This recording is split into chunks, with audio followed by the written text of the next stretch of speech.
Hello guys, you're welcome to my channel. This is Valmich Fit. If you have been following this channel for a while, of course you know what we do here. We learn tips, tricks and techniques of making beautiful and amazing outfits. So this is the sewing tutorial video as regarding my previous tutorial here on how to draft, cut and stitch a Victorian corset top. Guys, I believe you remember each and every of these pieces. This was what we drafted from our previous class. So I have all the pieces out here. I have my center front, my side front one, side front two, and also my yoke. So if you are visiting my channel for the first time, you don't have to get confused. Please go ahead to check on my previous videos so you'll be able to understand how I drafted and cut out all these pieces. This is the back block for my Victorian corset top, and that's the back yoke. So let's go ahead to start cutting on our fabric and then start to stitch all these pieces together. So these both pieces are what I'll be using as my main fabric. I'll be using this chantilly lace as the top layer for the main fabric. I'll be using it to cover up the nude fabric, but you can decide to use any color of choice. So let's go ahead to cut out these fabrics with our drafted patterns. Here I have these two bones to choose for my boning channels. I have the Regeline bone, which is also the sewable bone, and this one is very flexible. This is the non-sewable bone or the plastic bone. This one is not as flexible as the Regeline bone. So you can decide to choose which one you want. If you use the Regeline bone, you can stitch on it, and you can also stitch the lower part of your dress to the top of your dress with your sewing machine. But for the plastic bone, you cannot do that. You can only create your boning channels and poke this through your boning channels. So it is about quarter of an inch. There is half of an inch, there is quarter of an inch. I'm using the quarter of an inch to make this top. So I'm using my plastic bone or my non-sewable bone to make my Victorian corset top, and I'll make a separate skirt for the top. For the plastic bone, note that you cannot stitch the lower part to the top with your sewing machine, but can only use a hand needle and thread to tack the both pieces together. So I'll be cutting on this nude fabric first with my pattern papers. This is what I will use to cut on the chantilly lace. I'll be adding my seam allowances on this fabric before I transfer cutting on my chantilly lace. I'll be adding 1 inch for my seam allowances. This is because I want enough space to poke in my bones through my boning channel. If you do not want to struggle with poking in your bones, then give enough space for your seam allowance. So I'll be adding 1 inch, and after I do all this, if there's any need to trim off the excess, I will trim off the excess. But first I'm going to add my 1 inch on the left and the right side of my pattern papers. So I'm going to do this for the center front, but when I get to the top, which is the chest line, I'm going to add just half of an inch on the chest line, because that is where I'll be attaching my yoke to. So we need just half of an inch to attach the both pieces together.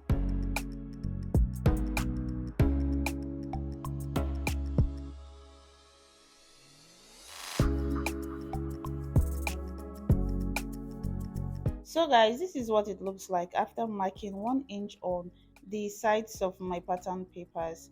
I have 1 inch on the sides of the center front one and did the same thing for the side front one. But if you take note, I did not include 1 inch on the sides of my side front two, that is the side seam allowance for the side front two. For the center back, I have half inch for the center back, which I'm going to use to turn on my lining, and the other side of the center back has 1 inch, which I did the same thing for the side back one, while the side back two is just the same way I did for the side front two. So guys, you can go ahead to cut out your fabric and then we'll head to the next step. So guys, I've cut out my fabric into pieces and this are what I have. So I'm going to place each of these pieces together to be sure I have the right measurement. Now I would go ahead to label each of these pieces to know how I would match them together. So I would label right, left, right, left. So for this center back, I would not need to label the center back because I already know that's the center back. So I will go to the other side and label here right.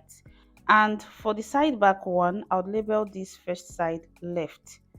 So I would know that I'm going to merge or match the center back side, that part, and the side back one, that other side together. So I'll label right left up to the side back too, but there will be no need to label the side seam. So I'll go ahead to cut on my chantilly lace with same measurement of the nude fabric. Now guys, I have cut out my chantilly lace with my nude fabric, and this is what I have right here. You can see the effect it's giving from the inside. Right now what I did was to cut the center front one and side front one with my chantilly lace. I did the same thing for the back, but for the side front two and side back two, I'll be leaving it plain. So what I'm going to do is to place my nude net on the nude fabric to give it that bare effect. I'm going to show you guys the difference after cutting on my nude net. That is the difference of having a nude net on it from how plain it was before. So I'll just cut on my fabric and I will show you guys. So this, I'm going to place the net on one of the pieces. You'll see the difference. You can decide to double the net if you want to, like this. So I'm just going to show you guys how it's going to look like when you double the net. So I have this one right here. You can see this is plain, one is with net fabric, the other one is plain. So I removed one of the net fabric so you guys can see the difference. So I'm using just one net fabric, but you can decide to double if you want. So I'm going to just pin my net fabric on my nude fabric. So this is what I have after pinning. I'm going to do the same thing for the other pieces. So after I do this, we'll head down to my sewing machine. Now guys, it's time for us to sew, and I'm going to start with the center front.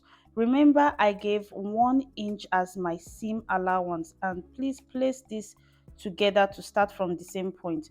I'm going to use my tape rule to measure till I get to the waistline, but please, if you cannot do this, you can go ahead to chalk it down 1 inch from the beginning to the end. But I'm just going to show you this using my tape rule from the start, that is from the chest line to the waistline.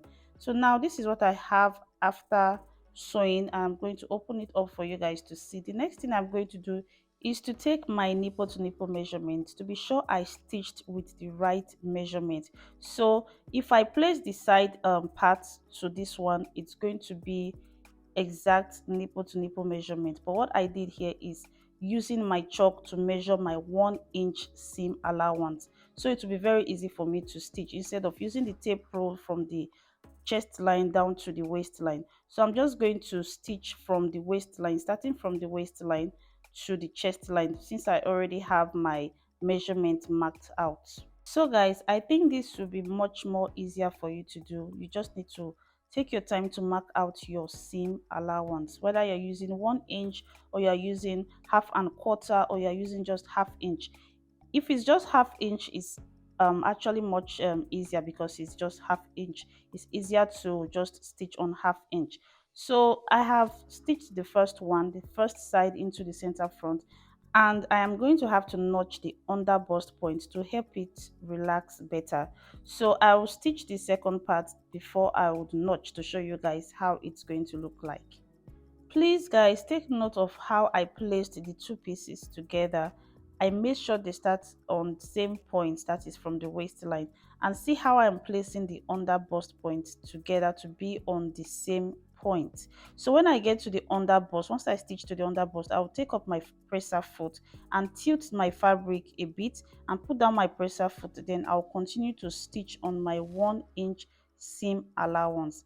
When you are stitching, you don't have to rush this part, especially for beginners. Just take it gently till you get to the chest line, and make sure one side is not coming out more than the other side, that is the seam where you are stitching. So this is what I have after stitching. You can see the other side of it, and you see I stitched on the exact 1 inch point that I marked. I didn't do more and I didn't do less. So now I'm going to notch the under bust, but I'm not notching it to the end. I'll just notch about half of an inch on the under bust, since I'll be making boning channels out of the seam line. So you can see how I did that, and I did the other side. So now guys, see how more relaxed the underbust is even before ironing. You can see how relaxed the underbust is compared to how it was. Now I'm going to take the measurement for my nipple to nipple point, and this is what I have. I have the exact measurement I drafted for my nipple to nipple point. I have 7 half and 2/4. Now it's time for me to stitch in the side front two to the already sewn pieces. Guys, I'm sure by now you already know I like to start from the waistline. That is, I like to start stitching from the waistline to the chest line. So this is what I have after stitching in the first side front, and I'll go ahead to do the same thing for the other side. You can see how relaxed and how beautiful it's looking even before ironing. So I have sewn in the both parts, and I've also gone ahead to iron my seam allowances. So I'm just trimming off this excess from the chest line. That this part is actually the armhole area. So this is what it looks like after stitching, and I have also gone ahead to stitch the back pieces. So guys, the next step I will be taking is to stitch my side seam, that is the front side seam and the back side seams together. So this is going to be an inseam finishing. That is what I'll be using for this top, an inseam finishing. I'll do this for the main fabric, and I'll also do for the lining. But before I go ahead to do that, I would create my boning channels with my seam allowance. I'll just stitch this down from the top to the end with the space fit enough to poke in my bones. Remember, my bones are not up to half of an inch, but I will make my channels almost half an inch or even half an inch so that it will be easy for my bones to pass through, but I'm not going to make it more than that. So now this is my lining. I have sewn my lining just the way I did for the main fabric, but the difference here is my lining seam allowances are just half of an inch, as you can see, and I went ahead to press open my seam allowances. For the lining, I'll be using this already made bust cup for it, while my main fabric will be with bones. I'll be attaching this already made bust cup to the bust of the lining, as you can see right here, but the sides of the bust cup is a bit too wide. So what I'm going to do is to hold a dart on the bust cup. I'll just hold about half inch dart on the bust cup to the bust point of the cup. So I'll do this and I'll come back to show you guys how it's going to look like so that it can fit perfectly into the lining bust area. You can even do the same thing for a cupped corset. I have a very detailed tutorial already on my channel on how to cover up an already made cup for a cupped corset. So I'll do that and then stitch this to my lining. I'll do the same thing for this other bust cup. In case you're wondering the size I used for the already made cup, my round bust is 37 and I used size 38 for the already made cup. So guys, let's move to the next stage and I'll show you what to do. So just like I'm doing for the main fabric, I'll do the same thing for the lining. I'll stitch the side seam of the back lining to the side seam of my front lining. This is the center back. You can see how it looks like. So I'll take this to my sewing machine to fix on, and then I'll come back to show you guys how they look like. You know what, guys, let me take you through the process of fixing my already made cup to my lining. But first, what I did was to top stitch the seam allowances for the lining. You can see how it looks like from the front side. I'm going to show you guys up close. So I top stitched the seam allowances I made on the lining. I'm going to show you how it looks like on the inside. I have not pressed this yet, that's why it's still looking a bit rumpled. So this is how it looks like on the inside. I top stitched my seam allowances, and I also went ahead to hold the dart on the already made bust cup. After I did that, I trimmed off the excesses from the darts held on the bust cup. Now this is what I'm going to do. I'm going to place my bust cup in the bust area of the lining. I'll place the inside, that is the wrong sides, facing each other. Make sure it is going to start from the under bust point, as you can see me do right here, and make sure the lining is sitting pretty well inside the cup. You can see how I'm arranging the lining in the cup. So I'm going to place it right from the under bust. You can go ahead to use your pins to pin this cup to the lining, and that is exactly what I'm going to do. And another point I need for you to take note is the dart I made on my lining. I'm going to make sure they are on the same point, but you can do this too. You can slant your bust cup however you want to fix the cup, whatever effect you're trying to create for your lining, I mean the bust for the lining. So what I'm going to do for me is placing the dart lines to match each other. That is the bust cup dart and my lining dart. So I'll go ahead to pin these points together. If you check, I first pinned the darts together and then I will now pin down the under bust point. So I pinned the top and I'm pinning the lower part, which will be much easier for me to arrange the lining into the cup. So when you are pinning down, make sure you are arranging your lining inside the cup so the lining can sit well inside the cup, so you do not have any excess, or you would not have your lining not enough in the cup. So this is what I am doing. As you can see, please, you can go ahead to follow just the same step as you can see right here. Now that I have fixed in the first cup, I'll go ahead to fix in the second cup. So guys, I fixed the both of the cups with my pins, and what I'll be doing is to stitch on with my sewing machine. I'm going to be stitching this cup to the lining with my sewing machine all round. So I will flip this over for you guys to see how it looks like on the right side. You can see how it looks like. So when I wear it, it's going to stretch out. Now let's head to the sewing machine to stitch this together. So you can see how I am stitching my cup to the lining. As I'm stitching, I'm arranging my lining inside the cup to be sure it's sitting pretty well inside the cup. So guys, I have stitched the cups to the lining and this is how they look like right now. But I'll go ahead to top stitch the top of the cup to the lining also. So this is how it looks like on the right side. Because I want to take you guys through every step of the process, I had to stop before I continue my stitching. Now I'm going to continue my top stitching for the chest line of the bust cup.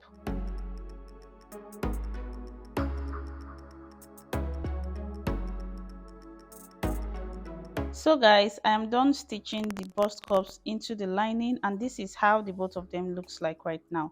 This is how it looks like from the inside, and I still have my space for my seam allowance to join this to the main fabric. So now let's go to the main fabric. I have created the boning channels to poke in my bones, and you can see that right here I stitched these seam allowances down to form my boning channels.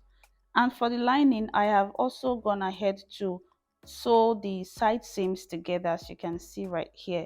So the next step I'm going to take is to fix in my yoke to my main fabric. I've sewn my yoke round, like I've turned the neckline of the yoke, and what I did for the yoke is a cut together yoke. That is, it doesn't have any shoulder line, as you can see, no sewn shoulder line.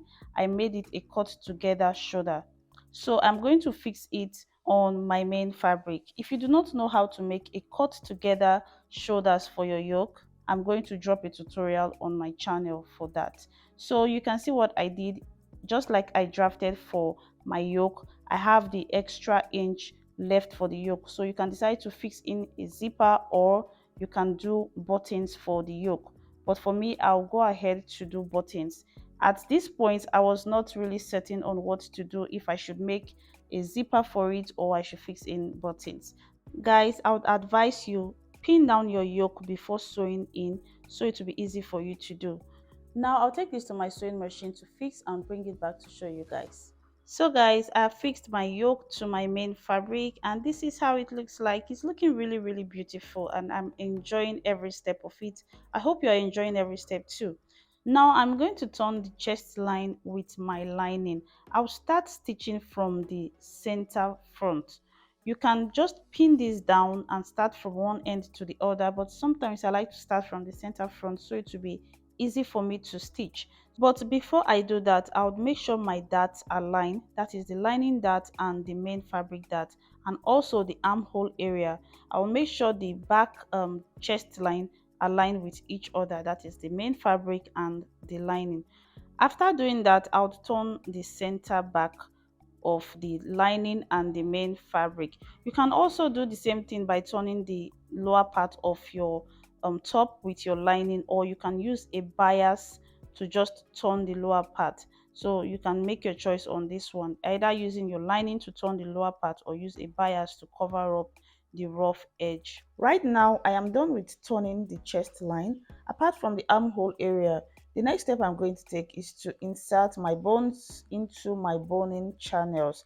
So you can see how it looks like right now. The bust area is without any bones, but it is still looking well cupped. So now we're going to insert our bones into the boning channels. You know, you can actually wear this top like this without adding any bones, because this is a bustier dress. But tell me, what is a beautiful corset top without inserting any bonings? So now let's get on with this. Remember, I am using a plastic or a non-sewable bone for this. So you'd make sure to follow the curve like you can see right here. I am doing this for only the bust area. So I am just going to trim off the edge of the top of this bone to remove the sharp edge. So the next I am going to do is to measure up where my under bust is on my plastic bone. So you can see what I'm doing right now. I'm checking where my under bust stops, and then I'm going to stop on about 1 inch before the hemline. So you see how I place my boning on my fabric. So I'm going to cut on that part where I have the 1 inch stop. So you can do half inch, especially if you're just going to turn the lower part with your lining. So now you see how I placed my bone on my top, starting from the chest line and then to the under bust. So what I'm going to do right here, I'm going to introduce my lighter. If you don't have a lighter, you can find an alternative. You can use a candlestick. So now I'm going to place it like so, and on that point where my underbust stops on my plastic bone, I'm going to bone lightly. Guys, you have to be very careful with this technique because this is plastic and it melts, so it can easily burn you. So please be very, very careful. So see how I am bending my bone on the point that I burnt. That is the under bust point. So I'm bending to form like a bust shape. Please don't bend too much so it will not poke your under bust after you are finished sewing your top, because in that way it can make you uncomfortable. So I'm going to burn the top of this to burn off the sharp edge. I'll do the same thing for the end. Actually, it's not compulsory to follow this technique for your Victorian corset top. You can leave your bones straight in your boning channels and just go ahead to press with your pressing iron. So now I'm checking to make sure all those areas that I burnt with my lighter have turned cold, so I can poke into my boning channels. So see the shape that I created after burning the underbust. You can see how it looks like. Here I'm going to press with my pressing iron after fixing it in my top. So this is what it looks like after bending. Take note, when you burn the underbust with your lighter, you have to be very quick in bending, because when it's cold, it's going to stiffen to how the shape is.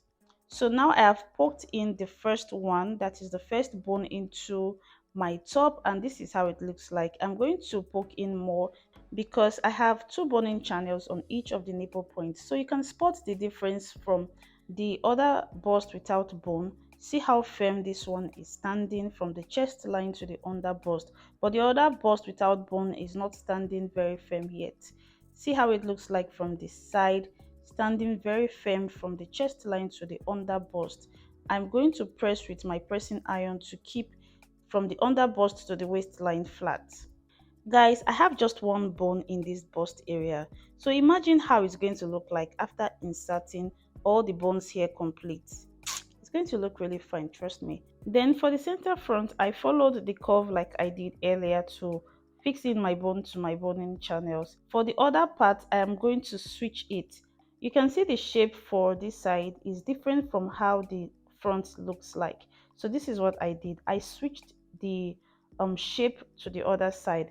For the center front or the bust area, I made sure to follow the curve line like this. So this is how I did for the first part, but for this side I'm going to switch it over and I'm going to insert like this, because I want to cinch in my waist more, like I want the bones to press in my waist area. So that is why I am turning it over to the other side. So I'll be doing the rest parts of the top this way, that is this side to the back side. I'll be inserting into the boning channels the other way around. So just go ahead to cut your bones and insert into your channels. Please make sure to bond the edges of your bones so it will not poke you after inserting into your boning channels. Do not forget that it's either you bond the edge or you use your scissors to trim off the sharp edges.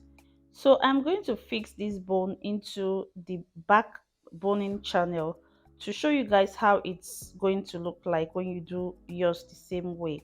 So after burning the edge of my bone, I'm going to make sure it's cold enough for me to insert because I do not want to burn my cloth or my fabric. So the next thing I'm going to do is to insert it following this shape of the bone. So just watch carefully, see how I am inserting my bone. So I'm going to poke it in following this shape and see how it's going to look like. See the shape it's giving me already. You spot the difference between the back and the front. See how the back is curved in and see how the front is curved out. So I'm trying to stitch in my waist also for the back to make it more cinched. So see the front, see how the front is shaped out and the back is shaped in. But by the time I press my front with my pressing iron, this area is going to go flat because you don't want your stomach area or your waist poking out. So I'm still going to flatten the back with my pressing iron, but though it's going to come out really fine after I finish up this top. So guys, you can go ahead to follow these steps. I'll do the same thing for the other side of the back area. So these are the sleeves I'll be fixing for my top. This is like an A-shape style sleeve. So guys, let me know if you'd like a tutorial on how to cut this sleeve and I'll be so glad to show you. So you can see the curve I have looking really beautiful. You know what, guys? At first, I didn't have any sleeve style in mind, but as I placed my fabric on my table to cut, I decided to cut out this style, and I think I really love it. I'll fix this on my top and come back to show you guys. Here guys, this is the final look of my Victorian corset top. I have gone ahead to fix in my sleeves and I've also gone ahead to fix in buttons for the yoke. You can see how they look like there. So these are the buttons I fixed, and I've also fixed my eyelets for my back looping. So that's how it looks like for the two sides. I also covered up the hemline with a bias tape. I didn't use a bias tape actually. I cut out my white fabric in form of a bias tape. So you see how the sleeves here looks like and see how the bust area looks like. You can see the shape that I made from the hemline. It's looking really beautiful. So please let me know if you want a tutorial on a cut together shoulder yoke. I'll be glad to drop a tutorial on it too. So guys, this is the end of my tutorial on this Victorian corset top. I hope you enjoyed the tutorial. I hope you learned one or two things from it. This is how my top looks like from the inside. I used an inseam finishing to cover up my seam allowances. So if this is your first time on my channel, please do not forget to hit on that subscribe button and click on the notification bell to stay updated on all my new tutorial videos. I'll take this away to put it on and come back to show you guys how it looks like. So guys, I hope this is looking really beautiful on me because I do believe it looks beautiful on me. I'll see you guys in my next tutorial. Bye.